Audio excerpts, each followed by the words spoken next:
Welcome back into Talking Fitchburg. Joining me today from Fitch-Rona EMS, it's the Chief, Patrick Henderson. How's it going, Jeremy?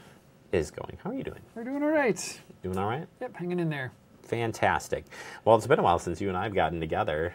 You've had some really cool segments, some cool tools that you guys have been working with and doing. So today we're going to kind of pull the curtain back on a couple of different areas. Yeah. We're going to be talking about mutual aid, or the MABAS. Yeah. Miss this term. This public safety thing I miss. It is. But it's still there. It is. We have our own little fancy vernacular, and it's at EMS, police, fire. We all love our abbreviations for everything. And I find it's just a fascinating topic, and based on kind of some recent events in Mount Horeb, even our own multi-vehicle car accidents, we have a system. It's called MABAS, right? I'm going to throw these acronyms out there, these letters out there, MABAS. It stands for Mutual Aid Box Alarm System. It's actually a fire-based system, but we're in it. From the area, it actually comes from Chicago. Chicago created this. And here's that unique history about it is, the old big red firebox alarms that you used to see, right? Way before you and I were even around. But what? Right. What's a fire alarm? The red firebox in the corner that you went and pulled that little box. That's where this name comes from. Back in the day, you pulled that little thing, it rung the fire station, said there's a fire alarm in this area with that box. And that's where it grows to the terminology you even hear today of this first box, second box, third alarm, fourth alarm. It was however big that fire got was the number of those boxes that got pulled, right? Added more and more resources. So that's the history behind it. It's still around 100 and some years later.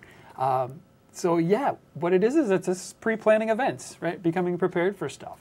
If we have a motor vehicle accident, a tornado, something that comes through, a school incident, essentially, we've got all these sheets together where we pull a box, a first box, second box to these different levels, and we pre-plan all of the people that are going to come. It can be fire engines, and each one of them is actually very specific. So from the world of ambulances, for every box we pull, we actually get 5 ambulances. So there's enough ambulances for that?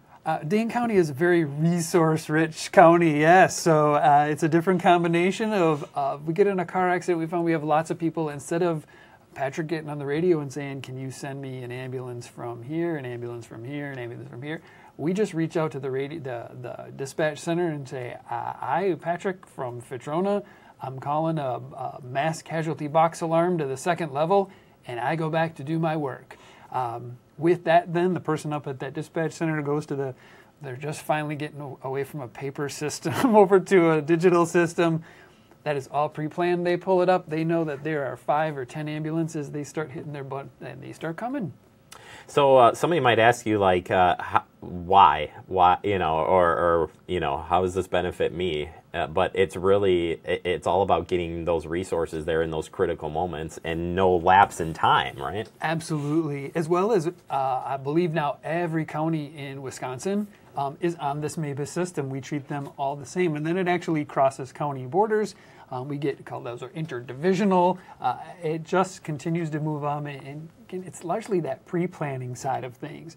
Again, mostly it applies on the fire side of things, and that EMS side, that's where it comes with our ambulances. But instead, I call it 1 box alarm, I get 5 ambulances, but with that also comes a fire truck, potentially a rescue squad. We've got the additional resources. Maybe it will call a physician vehicle. Maybe it'll call heavy extrication. On structure fires, they get water, they get tenders. It just continues to grow, and then the other thing it does is actually backfills. So if something happens in Fitch-Rona, right, in our district, we are probably going to send all 3 ambulances there. We're probably going to pull from Mount Horeb and Belleville. Well, that leaves the entire west side of the county uncovered. So what this actually also does is pre-plans a change of quarters. So we might actually reach out to Deer Grove or Sun Prairie, which has happened. Sun Prairie now sends an ambulance into Verona to cover Verona while we're all out dealing with a thing. It's pretty interesting, too, because it's, and we've talked about this a long time ago, but, it's not so much a border piece anymore. You could likely see Fitch-Rona in DeForest. You could likely see Sun Prairie in Verona, and it's not, it's planned that way. It's not it doesn't matter, I think, at the end of the day when you call 911, you don't care who's going to show up, right? You want You want the best service, and that's the idea behind it. Yeah, we have sent ambulances up to Columbia County. We've Yeah. sent them down to Rock County. We've had ambulances from Jefferson. Yeah, it is all pre-planned to make sure that everybody is taken care of. Right? It might take time, but it does. We pull the card, and people go where they're needed to go. I always used to think there was every year the airport will do an exercise, right? And I always thought, oh, that's so cool. You get to see all these, but when you really think on a large scale, like if God forbid, right, a plane crashes, Madison's not going to be able to cover, if you got a plane with over 100 passengers in it, and whatever happens, you want any and every resource, private, public. It doesn't matter. You're going to get the resources that you can to get there. Absolutely. It saves, picking up the radio and saying, send me every ambulance you have, right? That's not going to work, right? There's still order that needs to be maintained. And it's just, again, it's part of that pre-planning process of if you're able to keep focus on operations of what's going on, and that help is coming, and that your neighbors are going to help you out in your time of need. Yeah. No, we used to answer a lot of questions when I ran it. Why does this ambulance keep coming into town? And, for various reasons. But, you're like, at the end of the day, you call somebody, you want the resources, it's getting there, and this is part of that process. We are a big family. I have some Prairie ambulances sitting in the Verona station. I know I'm getting a picture of it right now. I know my Fitch-Rona ambulance here is comes sitting a selfie. in Sun Prairie. I know we're getting a picture of it. So we just help each other out. In our time of need, we make sure that the incident is taken care of, and that those people who are not involved in the incident still get taken care of. Yeah, and it's one of those, like I say, pull the curtain back, and you really don't know unless you actually see it. But now you know. Like if you do see, whatever is going on, oh, I know what that is. That's MABAS or whatever they call it. That's what it is. It's the old, pretty cool. Pull the box. All right. Final area we want to look at is back to school, and just as we get back into the swing of things in the health world for you. I mean, typically.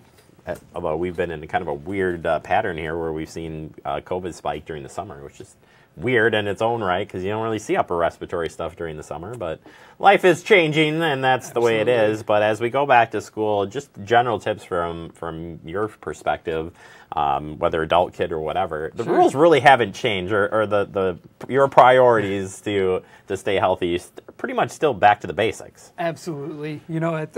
It's that great reminder of as soon as we start putting a bunch of people who've been out playing all summer and put them in close quarters, someone's going to get sick. All right, so it's always talking about before you send your kids back to school, adults even, right? Make sure you're up to date on your vaccinations, right? Solid evidence out there that's going to help at least reduce the spread or reduce the impact of that illness. But it's washing hand, teaching good hand washing, making sure you're covering your mouth, not with a hand and then opening up the door for everybody else. Hi, you want to shake my hand? Yeah, exactly.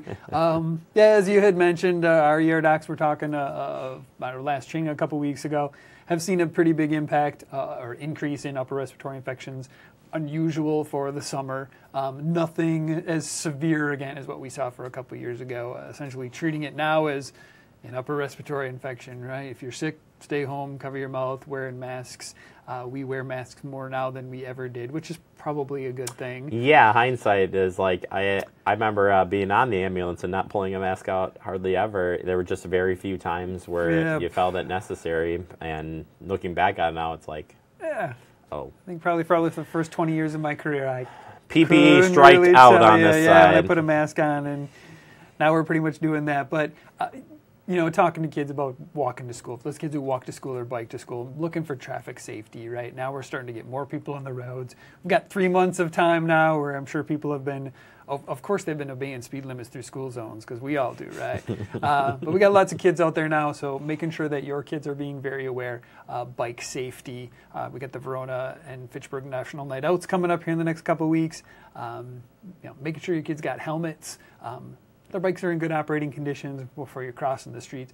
All really good reminders, as well as that safety plan, right? That back-to-school safety plan, as we talked about MABAS, right? And those unfortunate things that happen when kids get back to school. What to do in case of emergency? How do we connect again when we're done?